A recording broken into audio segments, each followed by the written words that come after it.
մտել ես հոգևոր սննդի հետևից ես եղել, ինչ անպայման է, որ մարդկանց բրթելով, հրելով խորանին հասնեք, ովքեր եք դուք, հասարակ, եթե հավատացյալ եք, հավատացյալի պես կայեք, ինչպես մյուս հավատացյալները, կանգնեք ձեր ժամանակին եկած ազատ հատվածում, տենց է կարգը, հա, մարդիկ խորանին մոտ կանգնելու համար հատուկ մի շուտ գալիս, հերթ են կանգնում ու իրենց դիրքերն են զբաղեցնում, մարդկանց հրելով, հիմա այսօր հրապարակվեց մեկ այլ լրացուցիչ տեսանյութ, երևում է, որ անվտանգության քաղաքացիական հագուստով անվտանգության աշխատակիցը հարվածում է այս երիտասարդի դեմքին, երիտասարդը գետնին անկնում, կանգնում է դեմքը կարգավորում է, 18-ամյա պատանի երիտասարդներ են, հնարավոր է էմոցիա է տվել, էլ չասեմ, ես ինքս պատիվ ունեցա շփվելու տիկին Գայանեի հետ,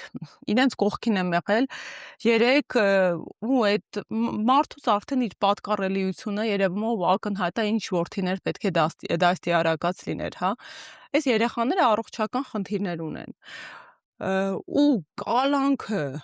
այս երեխայի առողջական կարգավիճակի հետ անհամատեղելի է,